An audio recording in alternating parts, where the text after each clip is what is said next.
net zero agenda will be the end of modern civilization, top scientist warns. And that's exactly what the globalists want. They want to end civilization as we know it. They want to control us. They want to make it make us be in a manageable number. But before we get started, go ahead and hit that like button. Share this out so we can get this information out there. Subscribe if you're not already a subscriber, and hit that alarm bell so you know when I'm putting out new stuff. Also, check out my link tree in the description. It has a link to my Patreon where I talk about things I can't talk about here.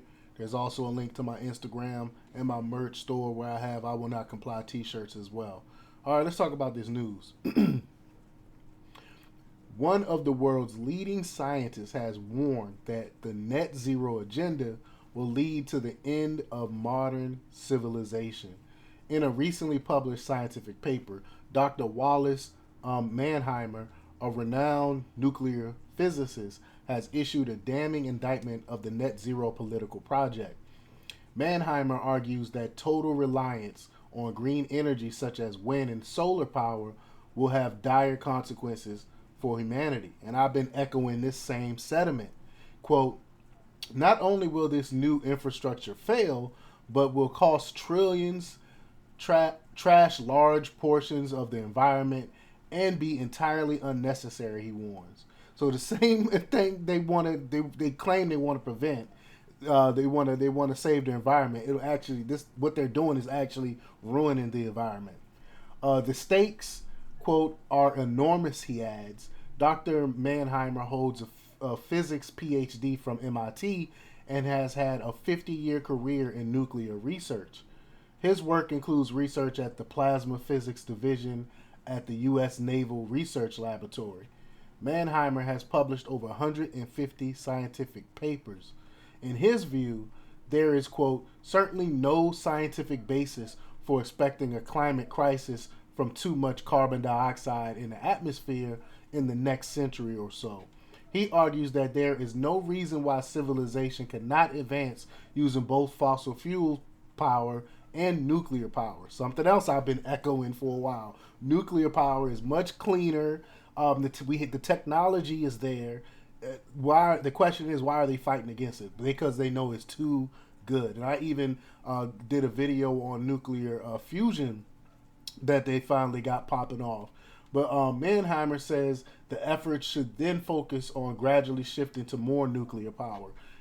There is, of course, a growing body of opinion that points out that the emperor has no clothes when it comes to all of the fashionable green technologies: electric cars, wind and solar power, hydrogen, battery storage, and heat pumps all have massive disadvantages. Many of the green agenda solutions are incapable of replacing existing systems without devastating consequences. Mannheimer point out that before fossil fuel became widely used, energy was provided by people and animals. Because so little energy was produced, quote, civilization was a thin veneer atop a vast mountain of human squalor and misery, and a veneer maintained by such institutions as slavery, colonialism, and tyranny. His argument hints at why so much rich, virtue signaling celebrities argue not just for net zero, but real zero. This real zero push would see the banning of all fossil fuel use. In 2009, King Charles declared that the age of consumerism and convenience was over. However, the multi mansion owning monarch presumably doesn't think such desperate restrictions apply to himself. And you see it too with people like with all the green people. They're flying in their private jets and things like that. But at the same time, they're telling you to curb your so-called carbon footprint.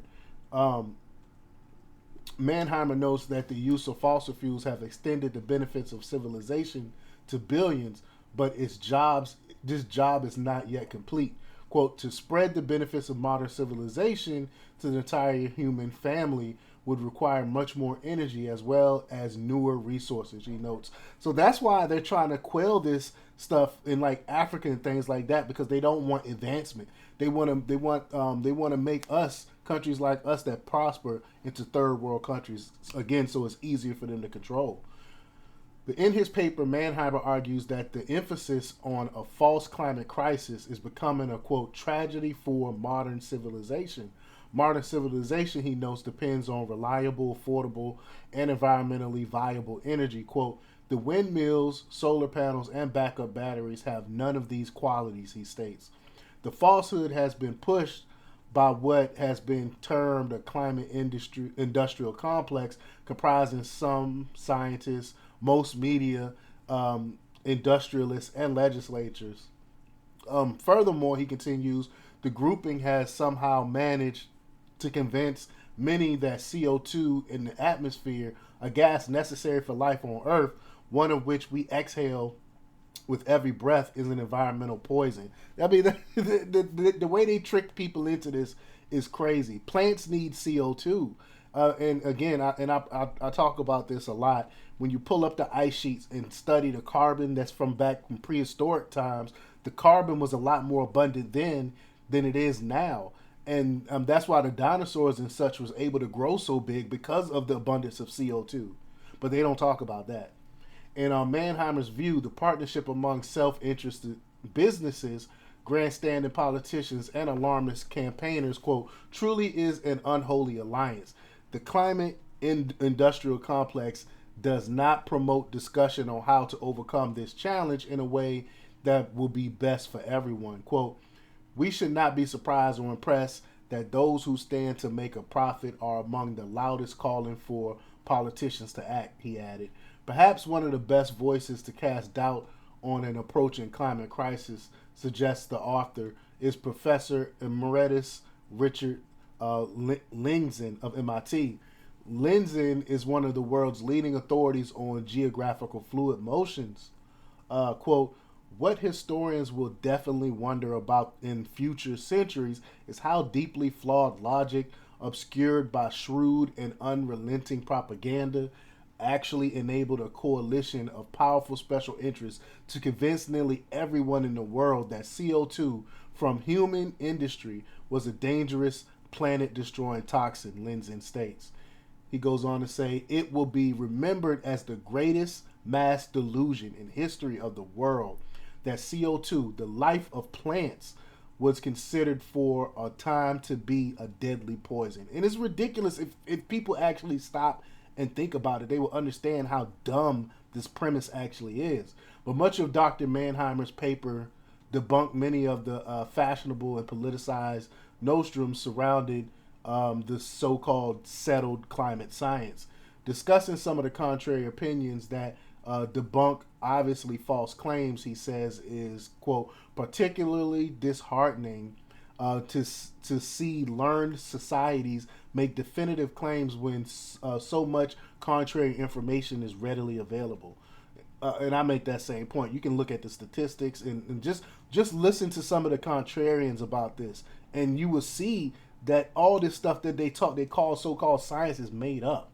They use they make these programs, and these programs spit out these scenarios that aren't even true most of the time. But he points out that over the last 10,000 years, the Earth has almost certainly been warmer. There have been warmer and colder periods just like today. That's the same thing I've been saying for a long time. We have hot periods, we have cold periods. To find the off narrative information, even Google can be used, Manheimer says. Although he does note that Google warns it will not provide information on, quote, claims denying that long term trends show that the global climate is warming, which makes no sense to me. Like, who makes Google the foremost authority on this stuff? Why don't they show contrarian points of views of different studies that's counter to what the so-called scientists are saying is true? But let me know what you think. Leave your comments down below. Like, share, and subscribe, and check out democrepublics.com for the latest in news. Until next time, peace.